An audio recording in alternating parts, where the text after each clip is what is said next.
Hey there, boys and girls, welcome back. It's only been a few hours later since I ended the last episode of Mortske Repair, but I don't know when this sequence of events is going to occur, but Duff decided to make an appearance. And so did the drug smuggler.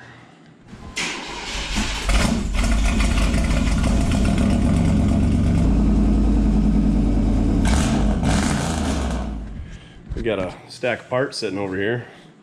Little fiberglass, sweet grill bar, tube aluminum front end. Got the glass out. Got it pretty much gutted. Got our Hydro Boost brakes laying down there. AC's off, radiator's off, tranny cooler lines are off, gas pedals out. We even saved the fuse panel. We're leaving the old Toshiba tape deck in there because who wants a tape deck? 8 tracks are where it's at. Look at this. Look at this. We're gonna have to save these seats though. Which way? Come on, son of a biscuit. These seats swivel. Well, that one did. Zeke got to do it. Hey, there was a seat belt. I went off that jump without a seat belt, and there it was the whole time.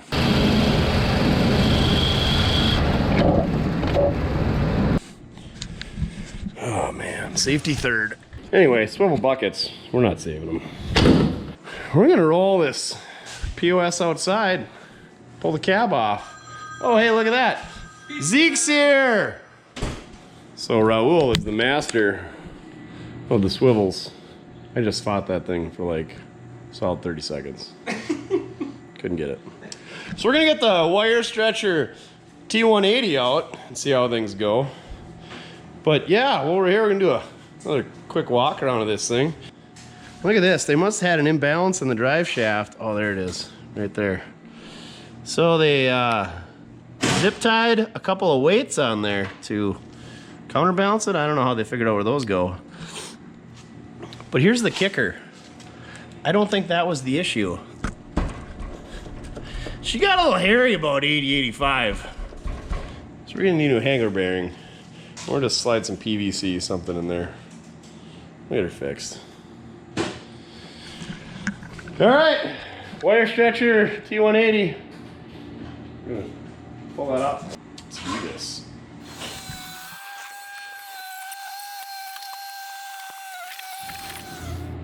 Look at that, the old wire stretcher T180 just pulled it right off. Pretty seamless. I didn't even forget anything. Now we'll do a little cleaning up. New hanger bearing, like I talked about. Get rid of that plumbing because we're not going to need that where we're going. Get rid of the wire harness. Throw her off to the side, maybe clean it up, reuse it. Not really sure, but the price was right. Like I said, I'm an idiot. The old 350, she's cooked. So we're gonna go ahead and let that one go. I got another backup. She got real warm. So we're gonna pull that out of there. See if we can't find somebody that wants to give us a couple bucks for it. And then slide a new one in. Maybe even put a new front seal in that TH400. TH475 because it's got the bolt on. Rear yoke. Oh yeah, she's a 710. Virgin block, 67,000 miles. We're gonna get all the dollars out of this thing on the old Facebook marketplace. Stay tuned. Zeke and I stayed late the other night. Got her pretty much stripped down, got the cab off, radiator, cooling package, all that good stuff. Got the old engine out. Sold, gone, down the road. Got a new seal to put in the input shaft, torque converter, whatever you want to call it, on the old TH400. One thing I gotta do is, this has got a 6-hole pattern torque converter. I'm used to having 3-hole patterns, so I don't know if I'm only gonna be able to use 3 or if I'm gonna be able to use all 6 holes that are in the back of this flex plate, or if I'm gonna have to ream them all out, or if I'm gonna have to chase down the guy that I sold the other engine to and get that back. Stay tuned to find out. We only did snap off one exhaust stud, so that's pretty good. Used a bunch of heat there. We just set the power steering pump, hydro boosts, all that good stuff off to the side, tranny cooler lines. We took the whole core support out with the radiator and everything in it, set her off to the side. And then I did the same thing with the water pump and AC compressor, alternator, all that. Just kind of took it off in one big chunk. Anyway, I got the old Good Wrench 350 that I've had laying around for a while. And this was a pretty good running machine. We're gonna stick that in there. First, I'm gonna see if that flex plate's gonna work for us. I should get a frost plug and get rid of that block heater because the old Cabover ain't gonna run in the winter much. Engine mounts are already on it, pulleys are on it. I think I might swap the motorhome fuel pump because this one's probably dried out. That one looked pretty new and it's got that stupid Ralph Nader emissions third line garbage on it. We don't want that. It's gonna get plugged anyway. I'm gonna cut these old body support brackets off. She'll be ready to rock. Clean up a little bit of the wire harness. Oh yeah, we saved that because that's got your dimmer switch, your fuses, cruise control, all that stuff. If I use it, I use it. If I don't, oh well. Got a lot of good pieces. Got the throttle cable, the wiper motor, gas pedal, kick down switch, fuel pump, shifter, got the brake pedal assembly, taillight harness, and then the ever elusive factory tilt column for a 67 to 72 Chevy pickup with floor shift. Yeah, that's a good piece right there. And aftermarket cruise control. So yeah, gonna put that engine in there after I get the seal in, and after I check to make sure that that flex plate holds up to the torque converter. Hopefully that doesn't suck. I really wish I would have taken that other one out. Anyway, ready to get to work? Let's do this. What do you think, Duff? So we got our new seal in the input shaft of the transmission. That was kind of a pain getting the old one out. The seal puller didn't want to just choo-choo right out of there. So we had to get creative and smack her around with the hammer and the chisel and then pull her out with a vice grip. But anyway, new one's in. I had a new flex plate on the shelf, so I grabbed that, and you can see there's two bolt patterns. Those three work, those three are too narrow, which is conveniently the bolt pattern on the back of that engine. So we're gonna have to swap flex plates, and then I'm just not gonna use those other three bolts because the old 350 is not gonna have enough power to pull those out. Lesson learned, should have saved that flex plate off the old engine. Oh well, you learn from your mistakes. I should be one smart SOB. So, pull that flex plate off, put that one on there, put that one on the shelf. Good news is, small block Chevy, ring gears, flex plates, whatever. They're like 20 bucks, so I always keep one on hand. Tech tip of the day, that torque converter input shaft seal is the same for a Turbo 350, Turbo 400, and 700 R4. Probably a 200 4R as well, so nice work there, Chevy. Not so nice work on the different bolt patterns. Old Duff Dog got the Good Wrench 350 slammed in there. Bell housing bolts are in, torque converter bolts are in. Swap the fuel pump with new gasket. New gasket on the quadrupuke. Engine mount bolts are in. I was gonna swap thermostat housing. I need to find the T fitting for the vacuum hose going to the transmission. Maybe put a new chunk of rubber on that as well. Oh yeah, put a new rubber hose on the fuel line too. Thing's gonna chooch. Maybe we'll put some new spark plugs in so that they're not champions and Delco's mismatchedness. Quick update, got the starter on and the starter cable. Got new plugs. Yeah, Autolite 26s, only the best from Rock Auto. New vacuum advance hose. Got that T fitting put in there for our vacuum for the modulator on the Turbo 400. Got a few plugs on the quadrupuke. Thermostat housing in there. And make sure when you install the thermostat that it's facing the right way or things get hot. There was zero thermostat in here when we started. Got rid of a couple of plugs that had vacuum ports in them for some temperature Ralph Nader garbage. Got rid of that. Got our fuel line on there. Somebody had cut the old one and put rubber on there, and that looks like crap. Dug through the stash, found a factory fuel line to put on there. Way better. Like I said, got that 2-hole fuel pump on there. New gasket. Oh yeah, brand new ground strap. Make sure you got your engine grounded. That always makes things way gooder. Otherwise you burn out HEI modules like the Elf does. Or it's because he buys Napa stuff, whatever. We're gonna even hook up the toilet chain here, hooked up to the cruise control canister. She's gonna be super good. Set her at 85 and let her eat. Also, on the Ralph Nader-esque crappiness, think we're gonna cut all this garbage off, weld those holes shut, get rid of that linkage there, and wire that open or something. And then we're gonna put a couple exhaust studs on it because they're pretty chewy. Maybe even a new gasket in there. So that's the next project. That'll be fun. I love exhaust. So the two studs that were snapped off, I got out of there and I thought, let's replace the third one. And of course that one snapped off flush. So drilling and tapping, favorite hobby of mine. Then we did some real crappy welding on those. Plug them up. Sorry, Greta and Ralph Nader. She's really gonna rip now that she's deleted. Just keep that on the DL. Stick some new studs in there and some big brass nuts so that they come off. We gotta take them apart. Of course, I'm missing that gasket, so we'll have to get one of them. Throw her back on. Now we're gonna move over to the left-hand side manifold.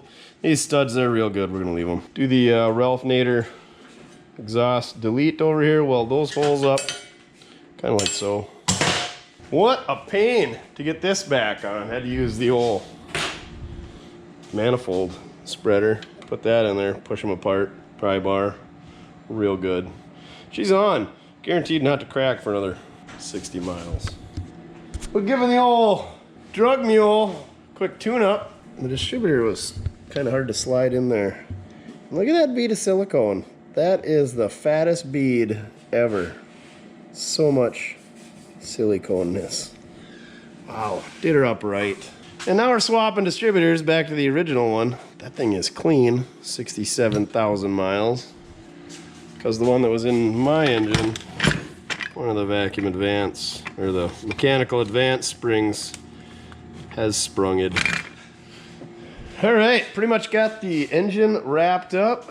Got a new air filter in there, new cap, rotor, plugs, wires. Got them all zip tied into place. Need to make a bracket for the dipstick tube. It was mounted on the AC compressor, which we're not gonna put back on because she's locked up. It'd be sweet to have AC, but it's not in the budget. Oh, I gotta hook up the exhaust yet because we're waiting for that 3-hole gasket there. We'll have to adjust the timing once we get it running again. Got our belts on, power steering, alternator. Gonna do a little bit of wiring yet, obviously, but I think we're gonna wait till cab's set in place. Yeah, everything's pretty much wrapped up here. Stuck the old radiator hoses on it, just for now, in case we gotta fire it up till the new ones show up. Hopefully we can round up a gasket, finish up the exhaust. Pretty much ready to set the cab on. Oh yeah, found out we didn't have front brakes. Isn't that nifty? Looks like she was sliced right off. So we'll have to get one of those coming as well. On Duff? Oh yeah, good wrenches have 2 spots for dipsticks, so we got an extra long breather plugged off over here. Oh, we gotta get this filter that goes in there. I don't know what it's called. Emission stuff. Thanks, Nader.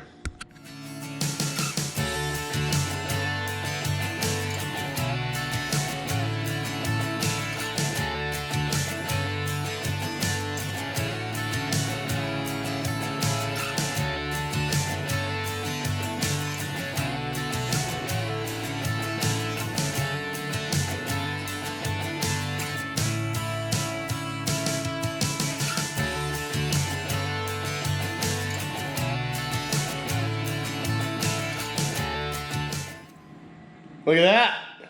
Got a mess going on in here, but the elf and I got that cab set on there. She's a bit taut, but gotta start somewhere. So the distributor cap is rubbing on a cross member back there. We do have a little bit of room up here for the fan yet, but as you can tell, the wheelbase is way off. We gotta come about, I don't know, 8-10 inches ahead yet. But we cannot get that cross member right there. And she is pretty close to the distributor. So I gotta trim that out. There's a doghouse up here, so I'm gonna try to take that doghouse out with these perimeter hardwares. That way it'll be easier to cut and I can see what I'm doing and whatnot. We had her sitting on there, you can see the rust. First we set her down on the old quadrajet lid. That's probably why that's loose. Hopefully that didn't get destroyed. Anyhow, it's on there. And there's these cab mounts here are the existing ones. You can't really see it through the inner fender. And those are the factory ones for the truck cab. And they're gonna be pretty close to lining up. At least it might give me a pattern, something to use. And yeah, you can see it was tight in getting on there because that fan is right up against this shroud. We actually had to sneak her over the front of the fan clutch and then drop the back down, get her up in there. Inner fender wise, we're gonna have to do a little bit of trimming. We gotta center it up. This side's touching, this side isn't quite touching, but looks like we're gonna have plenty of room for our Hydro Boost stuff to snake up there. The unfortunate news is, here's our steering right here, coming off the frame, and here's our steering for the cab already, and we've gotta come ahead, so we're gonna have to whack this off and put some knuckles on there to get her routed down there. So the original steering box on this thing must have been just about on the bumper. I don't remember. It's been a while since I took it off. Got our tranny cooler lines up here. So once it's ahead, we should have plenty of room for a radiator. I think the original one bolts right in here, so that'll fit in there real nice. We're pretty much tight up against the battery box right now, but that'll move ahead. I was showing you that one cab mount. These are the original cab mounts. So I might try to use those as a bracket of some sort to mount it off that, because those got some rubber isolators built into them. You can see the cabs. She's tight over there. Got a pretty good gap over here, so she's shifted over a little bit.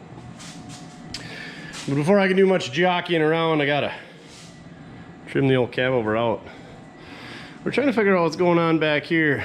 We think that somebody broke the back window at some time, sheeted over it, decided we wanted a window again, so instead of getting the right thing, they just kind of made their own sliding window setup. Pretty nifty. The old Montana Dakota Utility Company truck's gonna be back on the road again.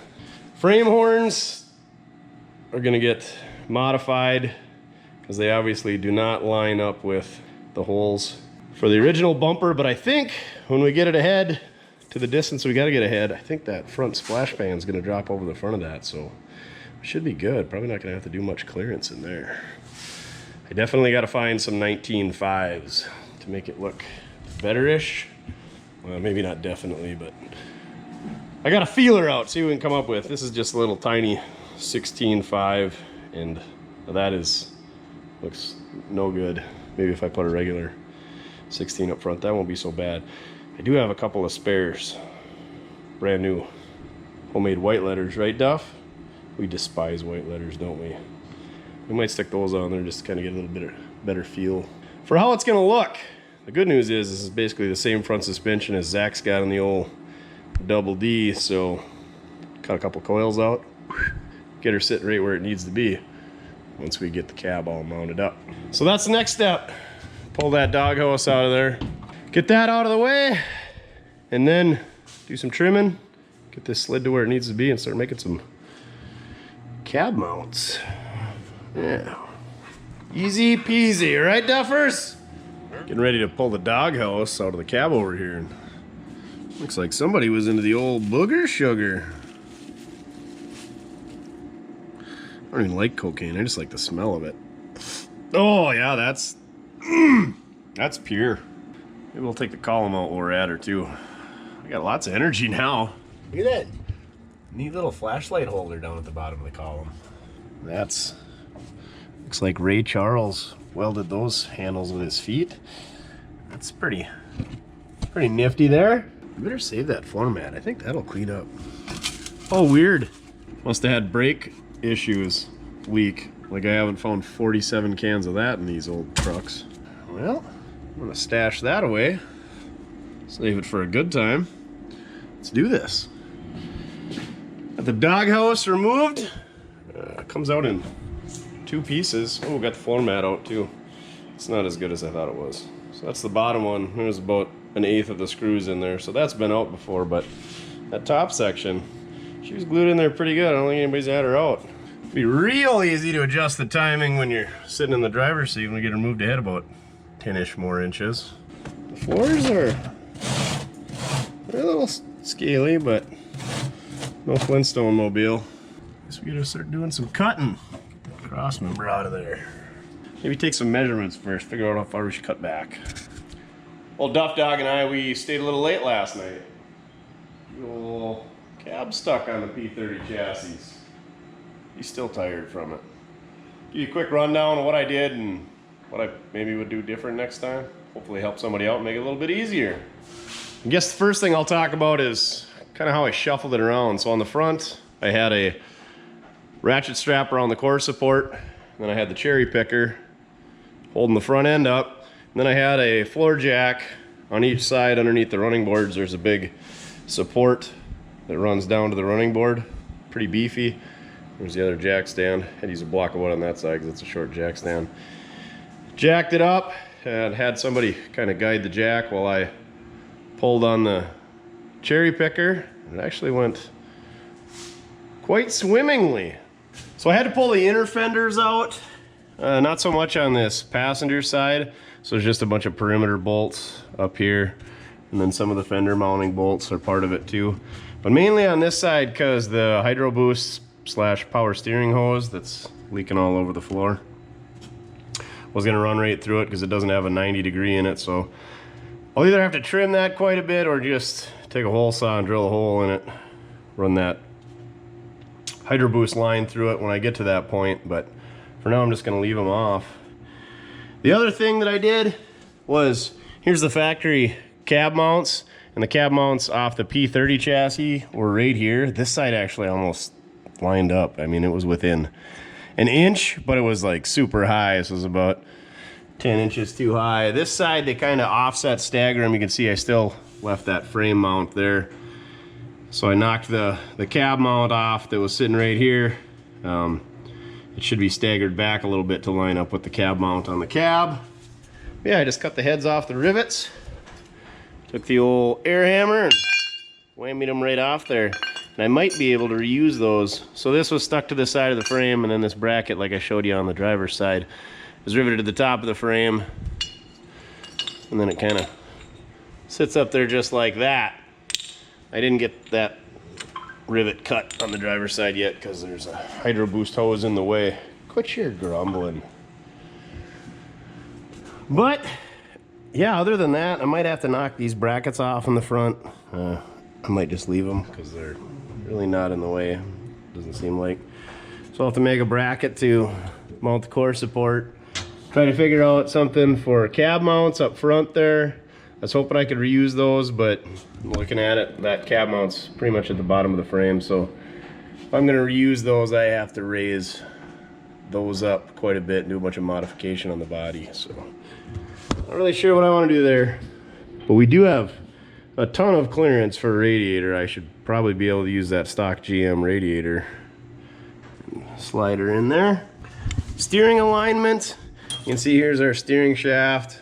And I think I do have to go back a little bit with the body. And there's the steering sector, so yeah, not exactly ideal. We're gonna need some knucklage. You can see some of the floor I had to trim out in the cab, but here's kind of where I wrapped up last night. I had to niche out the bottom of the cab there to fit over the frame rails to get it down. I trimmed her off a little bit excessive on the top, but there should be about a ½ inch on each side. Looks like I gotta go that way a little bit. And then how I thought I could just trim out for the distributor. Well, it turns out that the whole valve cover got into the floor pan and whatnot, so maybe got a little bit wild with trimming. So I gotta make floor pans anyway. It doesn't matter if we're making 6 square feet of floor pan or 6 inches. I do have to trim here by the gas pedal a little bit. You can see it's hitting on the PCV just a touch. Pinching our new spark plug wires, no big deal. And then yeah, this doghouse is gonna be way bigger than it was before. So there is a cross member that was, I think I showed you guys earlier, right here. That was kind of what was sitting against the back of the distributor. So I had to trim that out. There, I don't know if I'd call it a cross member back here. Kind of just this, yeah, there's that. So I guess I'd call that a cross member. So I'll probably have to either remake that one. There is actually another cross member here, or kind of remake this back one and then use that as the rear cab mounts as well. I hated to cut that all up, but I needed to. I needed to get her down there. And this is without cutting any coils or anything, so we could get even lower yet, but I think she sits about right, huh, Duff Dog? As you can see, I don't really like that wheel opening. I think I want to go back a couple of inches. I marked the fender for where we thought was the center of the radius on the wheel well opening, but as you can see, it's kind of a pretty tight radius at the front, more of a gradual, larger radius at the back. So I don't know, the center is the center, but what pleases the eye may not be the center.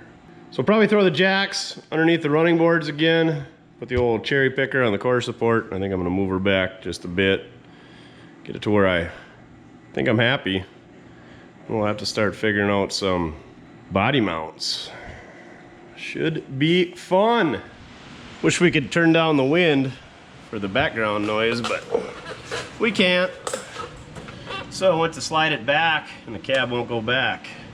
This cab mount here, or at least the support, sit in the upper control arm. So I think I'm just gonna cut the whole thing off and then move it up, because as you can see right now where the cab mount is at, pretty close to where I want it to sit. Sitting on the core support up there is pretty much at the bottom of the frame rail, and I need a little bit more structure than that to hold that cab up. Fortunately, it's kind of going to get in the way of the steering box, but for now I think we're going to go and cut that off flush, and then I should be able to reuse this structure, weld it back together, move everything up, hopefully to hold the body up, and then we'll have to do the same thing on the other side as well, because that's it, like I said, it's hitting that control arm right up against it, and that's what's keeping us from going back. So I'm probably going to get the old zip wheel and whack her off there, and yeah, I'm good at that, and move everything back and upsies. See how this goes.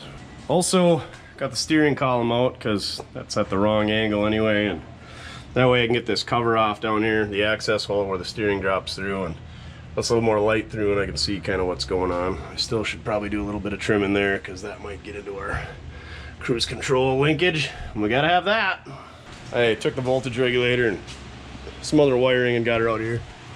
Look at that neat plug in the firewall. Yep, that's cork. We're gonna leave it. Way better than Grandma's dish towel that Alvin put in there.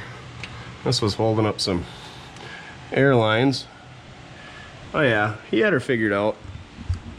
So I got the cab mounts trimmed off here. That didn't go so terrible. Ended up just bolting these frame mounts right back onto the frame here. I'll put a couple bolts in there and tighten them up, but I think what we're gonna do is make a little bracket to go and tie this into that. So got some flat plate around. We'll do a little trimming and welding and pulling random clips off. That being said, always save your old sandwich cases. Makes good templates. Easy to cut, nice flat material. Tech tip of the day. So I'm gonna do some figure in there, do a little cutting and trimming. I'll give you an update in a little bit. New plan. I didn't like how high it sat in the front, so I brought her down just a bit. By lowering it, I a little nichey in the frame there so that that radiator support, core support, whatever you want to call it, drops down in there. And then I'll just make my mount off the bottom of the lower frame rail. Just throw some rectangular tubing or square tubing across, and then I'll tie that core support onto that. I think that looks way more gooder. She kind of was nose high before, and I didn't want to raise the back up to level it all out, because you got to get some low. That's what it's all about. So now, that being said, this body mount hangs lower than the frame mount. So I think I'm just going to leave her along. More material, and I'm going to cut this lip or flange off here, cut her up a ways, and then I'm going to take a flat plate back here with my sandwich pattern and make something out of that, and then I'll probably put a couple holes in it to bolt it up to this, and then we'll weld her all in there, and then we'll probably make another flange like that that follows the new contour, I don't know if we're gonna reuse this at all or not. We'll see. We'll cut this flange off, see where it gets, but yeah, I definitely think it looks a lot better after trimming out those frame horns. It's not gonna affect anything structurally. It's gonna sit way more gooder. And that way we don't have to have a suspension drop, hopefully, which we can always do later if we want to get it even lowers. All right, a little bit more cutting. Well, the wind still hasn't quit, but take a look at that frickin' masterpiece. Brought to you by Ham Special Light, the sandwich of champions, right, Duff? So yeah, look at this. We got some magnets holding that up there, like the old Floyd Cotter pin on the television show back in the day. So I guess I just kind of set that cardboard up here on the outside of this lip, pressed against it with my greasy thumb, and then use that as a template or a pattern to trim that around. Did the same thing here with this ridge. And then what I ended up doing is, this is actually the cab mount from this side. See, it's got that big wing on the back. I took the one from the other side, cut that wing off in the old bandy saw, and wait for it. Look at how neat this is. Drops in like that. Not enough hands. And then I left this cardboard long so I can lay a nice big fat bead on the outside there, box her in. And I could either weld a nut in there, or I think I'm gonna put an access hole on the back side to hold the nut in there. I guess I could weld a bolt in there too, but gotta leave access to that or fix it so that you can weld on her. So she'll be all nice and boxed in and strong there. And then I'll probably do something on the front side here as well. And then probably run a strap up here, maybe one across there, and then one across the bottom as well. But yeah, we got a pretty good template there. Should be pretty strong. Welding it around the edge there. We could bolt it to this flat pattern, and then we'll weld around that lip too. Should be pretty rigid. So let's go transfer that to steel. There we go. Got her traced onto some flat steel. I don't know what that is. 1/8 inch, something like that. I don't know what's got screwed up there. I think it's actually because where I notched it for that upright in there didn't quite line up. So it's not quite as tight as I'd like it right there, but what we got going on, it'll probably be fine. Looking at that now, I might be able to just slide it down. It might be okay.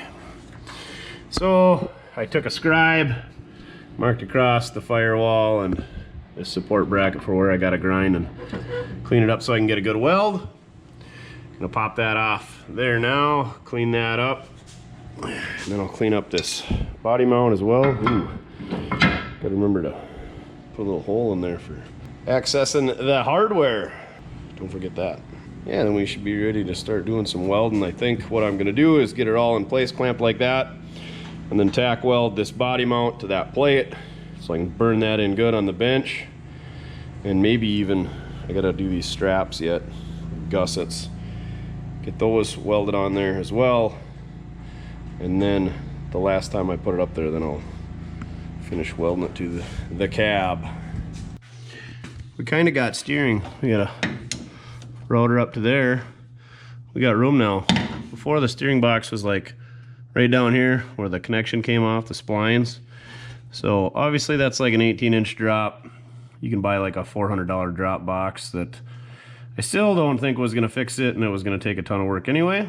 So I got a box off of a van, which I think the angle is the same, but it raises it up like 5.5-ish inches. Thought it'd be easy, just bolt it on, moves it up 5.5 inches. Nope, GM hosed it up. So I had to drill a hole there and a hole down there. Still got the third hole to do here, but we're making progress. I'll show you just how I did it. I put the old box on and just had it bolted up kind of loosely, and then I clamped the pitman arm to the drag link tight. And I made this, never mind my booger ugly welds, made this little bracket here to clamp the drag link so I knew where it had to be with the wheels straight. And then I set this box up here straight and set it in there. So that's where everything had to be. I should have clearance for the frame rail. Just got one more hole to drill. The frame kind of has a little dip by this bolt, so once I get this hole drilled, then I'm gonna cut the frame out, put a flat plate in there and then fill it in and then re-drill that hole. But it'll work for now. This is a blind hole. These are through holes, so they're easy to mark. This one's going to be a little bit more difficult. Might have to make a template. You can see I marked that out there, how that goes. So I can maybe trim that out of cardboard, cut a hole in it, then put it up there. And then drill that hole. And I think the bolts were a lot longer because it was a van, so it had like a box frame. So I'm gonna put sleeves on there, and that way I'll get a little bit of clamp load on those as well, or bolt stretch, engineering terms. Yeah, I think we're gonna knock that off. And then like I said, I'll make a template of this, get that hole drilled, and then fit it up again, take it back off, cut the frame section out right there for that hole, and re-drill it. Kind of show you what I did once I get it off there and get everything all done up. But main thing I wanted to show is how I did it here, because once you take this box loose, this drag link kind of flops up and down. And the reason I put this bracket here is it clamps it into place where it's got to be. That way you can't really screw up the geometry, because this pitman arm and that idler arm have to be on the same plane. Otherwise you're gonna have some bindage. Things aren't gonna work real well. What a pain in the butt. Been dreading doing this. So is Duffy. We need to get this thing out of the garage, and I want to make it steer. Look at you, just getting right up in the camera with all your stinkiness. Oh, I'll be glad when the steering's done. And then we can go to brakes. So I got the steering box off. Figured I would compare the factory motorhome box to like a 1-ton Chevy van box. I think all Chevy vans are the same. The bolt pattern here is different, and then you can see the distance between the pitman arm and the input shaft is quite a bit different. So the angle is the same, it just moves it up 4.5 inches, nearest I can measure, going from center line to the bottom of the pitman arm. So you gain about 4.5 inches, but it's a whole lot of messing around. So this blind hole here is the one that I needed to drill out on the frame. So what I did was, before I took this off, I marked around that with a marker as best I could. And then I took some sandwich box here, and then I just pressed on it with my greasy fingers. And when you take it off, it leaves you a nice imprint. I trimmed that out with my skizzers, and I took my leather hole punch, cut out the center, and then we magnetized it right on to the frame rail. Got her center punched. Now we just got to drill it out. You can see the other holes that I had. This one was really close to another hole, so I had to weld it up. Gonna do a little bit more welding up right there. And then you can see this is the other hole that's kind of on there's a dip right here for the original steering box. So what I'm gonna do is, once I get these holes all drilled, I wanna cut part of the frame out there and then put a new plate in there so it's all clamping on there flat. That way everything isn't gonna wanna move, because you don't wanna be clamped on an angle like that, because your hardware is gonna get loose or bend, or just bad things are gonna happen. While I'm talking about hardware, so here's the hardware differences between the old steering box, the one with this frame, because it's just a regular stamped steel heavy gauge C-channel frame. That's a 5/8, I don't know, 1.25 long bolt. And this is what the van had, because those are a, I don't know, stamped steel unibody style frame. So the frame is box and it's that thick. So I put these bushings on here, and that'll give us some bolt stretch. I could probably put shorter bolts in there too, but I'm thinking I might use that bushing and then weld around that bushing. And then on these top two bolts, I should be able to weld that bushing to the top lip on the frame rail there and there, obviously inside of the frame. And that'll really beef it up a bunch too. So should be way good. And also, these are a 7/16 bolt. These are a 9/16 bolt. Way bigger, more gooder, more clamp load. Ooh, and they're grade 8 even. We get our frame patched in there, and I only cut out a section right here. So this is actually doubled up, so should be pretty strong. I beveled this plate 1/4 inch, same thickness as the frame rail, maybe even a little bit heavier. And then I beveled the frame as well, so I could burn it in pretty good right there and there. And you can see what I was dealing with. That was what was back there before. So you know you can't clamp against that, because that bolt's gonna be pulling kitty wampus. So got that burned in good, got our hole drilled. There's our other one, I kind of filled that in a little bit. Ground her down smooth a little bit so that it could sit up flush there.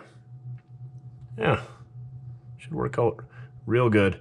These two holes I'm not really concerned about at all because they're right here by this radius, so the frame's not going to want to crack out there. It should be pretty stout, but I think what I'm going to do is take those bushings that I've got in there on the bolt and then weld that to that top lip on each side, so that'll really beef her up real stout, because you don't want your steering coming off. So I think I can put that box on for hopefully the last time. I don't even want to know how many times I've had it on and off, and then we can cut my conglomerate crap off there. But yeah, I was pretty proud of myself for that. Pat on the back. Here we go. So I took the brake mount, pedal assembly, steering mount, all kind of one assembly out of the motorhome, trimmed it off because the geometry was all wrong, how it tied into the dash and the steering column. And I took the steering column mount part and I shortened up the factory Ford one and I grafted it behind it. I don't really like the way it turned out. I'll show you more on that later, maybe. But it'll work for now, and it'd probably work forever. I just got this arch a little bit off because GM did dumb things and I did dumb things too, and we're all dumb together. So that's the steering column mount. Just shortened up the original Ford one, grafted the GM one into it, tied her in there pretty good. TIG welded it even, practiced that up. Like I said, I'm not super happy with it. You can see there's that bend there. It'll be totally fine, but yeah, who am I kidding? I'm never gonna make it the way that I'd like to. And I trimmed all this off. We're gonna have to add that on there because that's got the rubber bumper in there for the pedal stop, and then it's also got the brake light switch integrated in there as well. So I cut that off there, kind of with flush where the arm sits. And then I dug in my scrap metal bin, made this bracket to tie it into the column, and then I boxed her all in there. The old Miller 140 out, burned her in good. It sits a little bit far to the right, but there just isn't a lot of room in here between the air cleaner where your foot has to on the gas pedal, so it's pretty tight to the column, but we can always modify it. So I cut a chunk of firewall out of the motorhome, and I set that master cylinder and booster assembly up as high as I could go because it's got rubber hoses. See the hoses right there. Pretty much as high as it could go because I wanted it tucked up. It's accessible from under the hood, and then it also gives me plenty of room in here from the floor. And then that gave me a template for where I had to mark all my holes. That middle hole is a bit big in my opinion, but that's how GM had it. Again, should have evaluated that first. Oh well. And I got the column, it sneaks out right there, so that's nice and high out of the way of your feet anyway. I'm gonna have to do something with the brake pedal, but I want to integrate the GM brake pedal so I can use all the cable stuff for the Quadrajet that was existing, and then I'll try to graft an older looking pedal, and then I might do like a Speedway style pedal pad. It's still hot, dang. On the end of that, because it's pretty tight for clearance, and then I just don't like the look of that brake pedal. Just kidding, it'll probably never get done the right way. Here's where our booster's hanging. I don't know if I showed you guys where the booster and master's hanging, but you can see there's a little bit of play yet in the hoses. So I got a little bit of leeway. We got the steering sector all mounted up. I don't have those bungs welded in there yet, but she's all hooked up. I wanted to get the steering column mount all figured out before I cut my D shaft to length. Yeah, I think it's gonna work real good. We might have to put a little clearancing on that body mount right there. It's gonna be good. Took a little bit of time to do it all, but it's pretty much all factory, either Ford truck or GM parts. Braced everything up really good. I'm gonna brace up that sector good, brace up the column good, brace up the pedal bracketry, all that stuff real good so that it doesn't fall apart on me, because you don't want to lose steering and you don't want to lose brakes. Bad things happen. If you lose one, you're all right. You lose them both, and you better grab your cheeks and pucker up. And the reason that I like to tie in under the dash, because that's the way GM did it, Ford did it, everybody did it. A lot of guys will just mount it to the firewall and put a big plate in there, and well, that firewall moves in and out, you know, unless you get tied in up here into the sides. And it's just easier to brace it from the, I mean, that firewall is pretty sturdy, but you tie it to the dash, she's gonna be real stout. And we can always add a plate on the firewall later if we needed to. And then it keeps all my same geometry for my pedals, so I think it's like 6-to-1 if you got power brakes, or 7-ish to 1 if you got manual brakes. And it's all off the shelf parts, so if something breaks or if I want to change something, I just go find more GM or Ford parts, make it work. It's easier than making stuff from scratch or getting it from a company that's maybe not going to be in business after this whole pandemic and election and whatnot. All right, let's get back at it. Duffy wanted to show you his new haircut. His sweet Halloween bandana that he's got. Yeah. So here's what I was talking about on the steering column mount that I don't really like. I accidentally cut this notch up here thinking that the column sits flush, but it doesn't. So either got to weld that back in or just leave it and run the wires through it or make a new one. And the other thing is I need to support the column at the bottom. The good news is this plate here from the original Ford, it's got a good template, and I think I can actually use it. It'll probably be easier to just fix these holes than it will be to make a whole new one, because it's got a little rolled lip in here, and that way I can put some type of seal around it. But the bottom of the GM column doesn't reach all the way down to it. You can see that there, it doesn't quite reach down there. So I got this chunk of tubing that just barely slides over the column, and by just barely I mean you guys saw me slide it up. Now, of course I can't slide it back down. And this diameter hole is a little bit bigger than the column, so actually that worked out pretty good as far as sealing that up, so I should be able to weld all that. And the stock GM bracket would clamp this at the bottom of the floor. The Ford column was fixed here and then fixed at the sector because it's one solid shaft. And this is what sealed the floor up on the GM, so I'm going to take that tubing, butt it up against this, and cut it out, and so that will seal the column up to the tube, and then this little tang here will give us a spot to fixture it or clamp it in place. So that'll get that all pretty much sealed up. Everything should be about wrapped up inside. Like I said, I want to fix that up a little bit, and I need to fill those holes and weld all that in. I figured I'd show you where I was at. And then out here we got our steering shaft in. I did have to notch this cab support just a little bit. Probably gonna cut it just a little bit more as well. Oh, that tube slid down quite a ways when I just slid her in there to show you guys. So that'll get slid up about like so, and then get trimmed off. The other thing is, once I tighten up the master cylinder, it kind of sits kittywampus because there's this rib on the firewall. So then I'm gonna have to make a shim on this side just so that it sits straight, so that that rod isn't binding on us, and that actually might move the pedal away from the column a little bit. We'll find out once we get it shimmed out. It should be easy enough to do. We're getting close, aren't we, Duff Dog?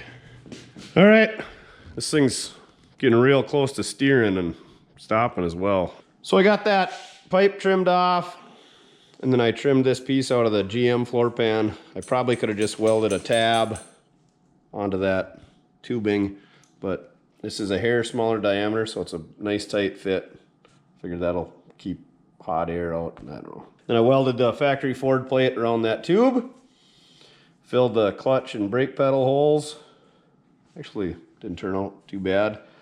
I was going to weld this seam, but I think just putting the screws in there should be fine. If I really want to get crazy, I can put some type of weather stripping behind there to really seal her up tight, but I'm guessing the sliding rear wooden homemade window, it's not going to be any worse than this. So I think we can slide this over the column one last time, get it all fitted up, and then put our steering shaft in. Would you look at this? Got our floor pan in. I think I need a little bit bigger screws. Those are a little bit small for the holes. I don't want to pull it quite tight, but yeah. It's a little bit tighter on the brake pedal. I think it'll be fine. And then, like I said, I kind of want to shim that master cylinder hydro boost over, so that might give us a little bit more room there. Up front here is what it looks like. I got all my set screws in there. When I put these set screws in, I usually like to mark them with a center punch and then run a drill bit in there just to give it a little spot, a little hole for the set screw to bite into. I did find out after I got it together that I hadn't quite cut enough clearance in this body mount bracket. And I didn't want to take it out again, so I just used the torch and trimmed her up. But she's good now. All kinds of room. No binding. I mean, that knuckle there is hardly at an angle at all, and this one's a little bit more of an angle, but not too bad. I don't know why these cheap universal joints that are made in Taiwanese Etho-Chase India gotta come with this super long set screw, so I might cut that off and put a chamfer on it and shorten it up just because I think it looks obnoxious. But other than that, yeah, she's pretty much done. I know a lot of guys will put like a slider in here so that if you're ever in a front end collision, it doesn't push the steering wheel into your chest, but the angle that this thing's at, it's gonna just go down that way and not push up. Plus that's a lot of money, and I guess if that's what kills me, so be it. But works pretty good. That's what's nice about having a tilt, is it's adjustable. It's not centered in the speedometer, which is kind of annoying, but that's the way it was from the factory. And then you kind of got to do that so that you got room for your footsies down there. So I think that's what we got to do now, is shim that Hydro Boost over and then start working on gas pedal linkage. Hopefully that doesn't take near as long as this. This only took me like, I don't know, 5 months. And then I kind of want to clean this up a bit. It's nice having that hole to run these wires through, but I think I'm going to run them along the bottom side here like the GM column was from the factory. You can see they got this nice sleeve there. Maybe I can find another column and get some more of that sleeve material. Probably not. Minor details. Yeah. Works good. Got enough room over here for your hands so you're not smacking into the door. Room for your window crank. Elvin is coming along. We'll be ripping in no time. I think I could get a aftermarket setup like that, or I could make that work with 12 volt.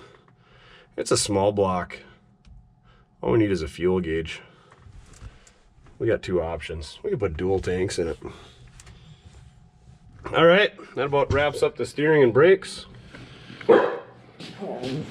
Yeah, well, just let me... Well, I don't get it.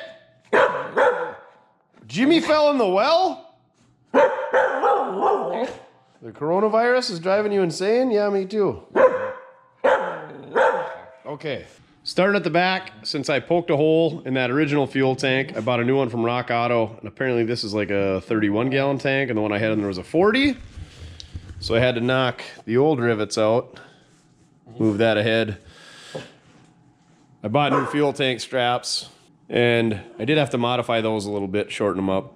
The fuel filler neck runs right into the frame rail, so that's disappointing. So for right now, I'm just gonna hook it up off my boat tank that I start every other piece of garbage with, because I don't want to fill this with fuel if I gotta move this neck.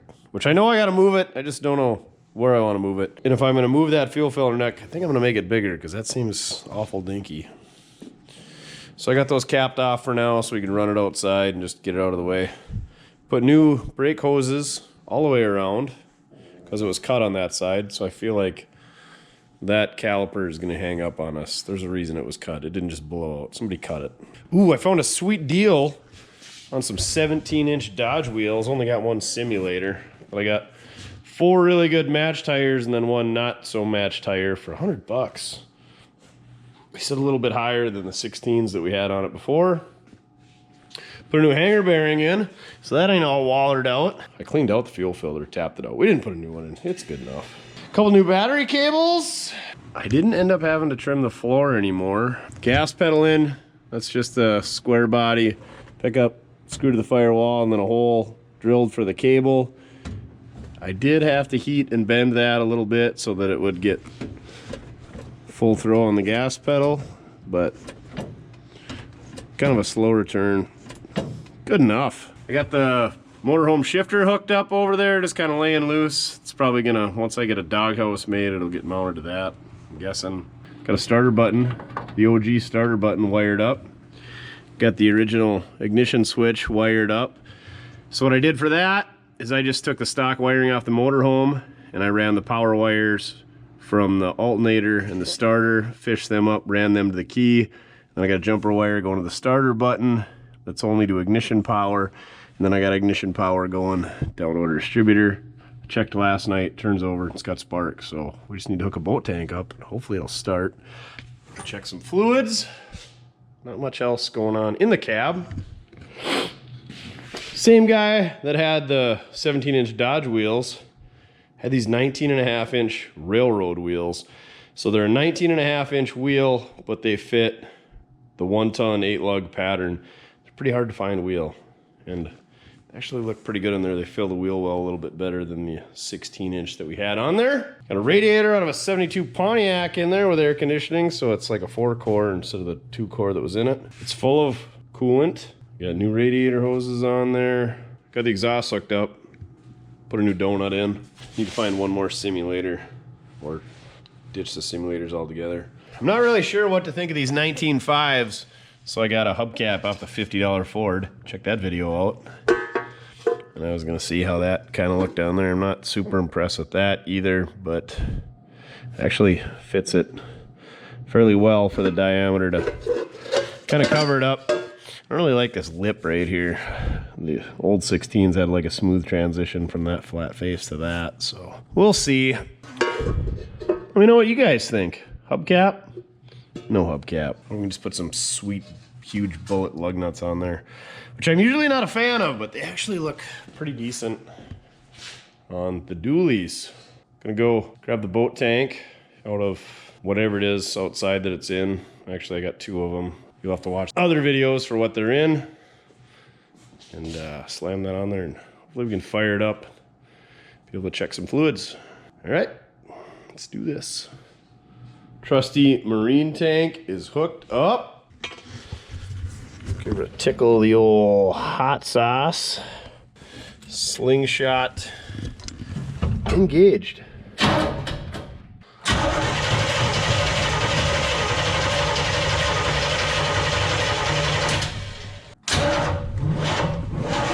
Oh boy, that switch is not happy.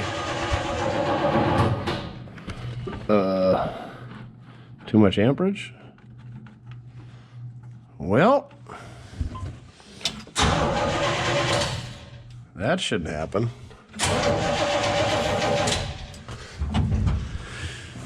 Looks like we're gonna have to do some wiring, Duff.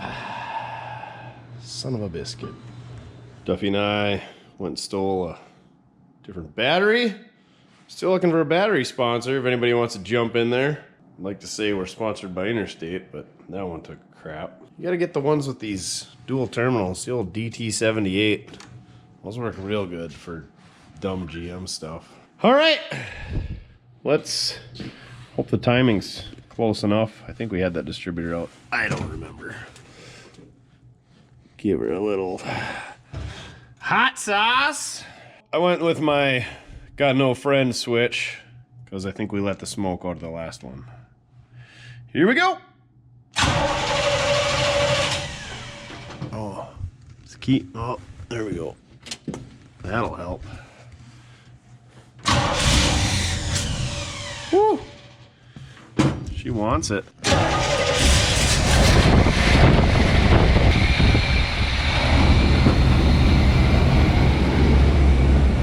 First time that engine has run in like, I don't know. It's been at least 8 years since that engine has run. I think we gotta turn the idle up. I hope it's got oil in it. We would probably have heard that. Let's check. Sounds good. Timing's pretty close. Idle should maybe be bumped up. Duff, did you check the oil? World's longest dipstick. It's got oil in it. Needs an oil change. We got a fuel leak. Yeah, we better snug that up. All right, runs. Since we had the tranny lines off and the radiator with the transmission cooler swapped out, probably should dump a quart of tranny fluid in it, but maybe it was over full before. So let's whammy her through the gears a few times and get her up to operating-ish temp, and check it. Because you can't check it cold, even though we know it's low. Oh, that's a nice step. That's too many steps. That's C. Not good.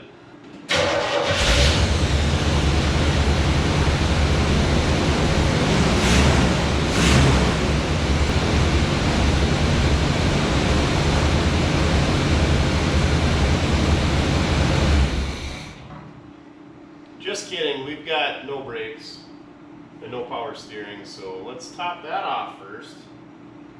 Otherwise, I'm going to put it in gear and you guys might get to watch me drive through my garage door. That would be entertaining. I'm going to have myself a celebratory sandwich. She runs pretty good. She was a lot low on ATF. Starting to get the whine out of the power steering and the hydro boost. Maybe get somebody to help me bleed the brakes or deal around with those myself. And then we'll be ready for a test drive. Gotta get something figured out with the idle. It's not one to idle down, but sounds pretty good. Got some timing to play with. Got our starter button to diddle with. But we're getting close. I need a sandwich. I'm gonna get some fresh air like Duff did. So I couldn't figure out why all this big dog food was laying on the floor. I think we got a mouse problem. Let's see if we can't get some more out of there. Well, I think I cleared it all out, but look at that.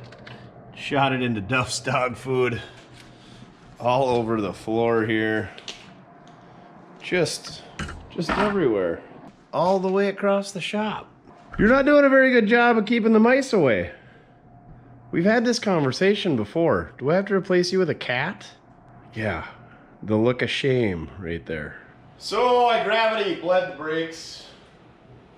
I don't know if I even call it bleeding, but that's the best I can do. Let's see what happens. What are you huffing about?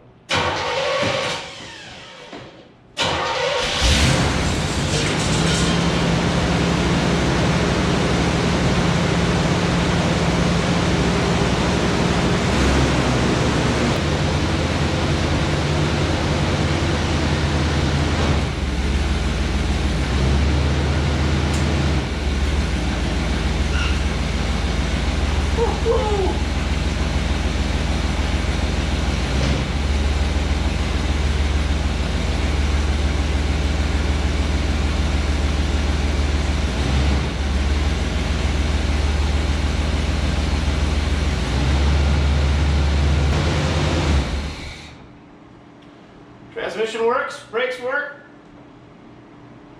Ready to drive it out here. Let it rot out back. Stops, it steers, it starts, it shifts, we have gas pedal. She's a driver. But I think that'll about do it for the first installation on this 53 Ford Cabover. If you would, go check out my other videos, especially the motorhome video. That video is really being a flop. I don't know why you guys aren't watching it or liking it, but pretty good video, and it'll show you where I got this frame from. Let me know what you guys think I should do for a bed. I'm kind of thinking like a car hauler with a little beaver tail at the back. I don't like the straight up ramp like the other truck I got. Plus, I don't need two of the same thing. But for right now, I think I'm just going to put a flatbed of sorts on it just so I can utilize it. Let me know what you think of the wheels. I think those ones are for sure staying. I'm not really sold on the 19.5s. Do I put hubcaps? Do I not put hubcaps? Let me know what you guys think. It's probably not getting a big block or a twin turbo LS or a 12 valve Cummins. It's probably just going to stay with the 350 for now. Yeah, we got to do a dog house, and we got to do a whole bunch of wiring, and we got to do a bed and a fuel filler neck, and we pretty much got to do everything. We can drive it out of the shop. So I appreciate it. Thank you for watching. Check out my other videos. Make sure you click like on this video, because I got a lot of work in this thing, so keep me moving on it. Remember, doesn't matter how you get it done, as long as you're having fun. It's pretty fun that this thing drives again, though, huh, Duff? Huh? You're not excited? You want to go for a ride in it?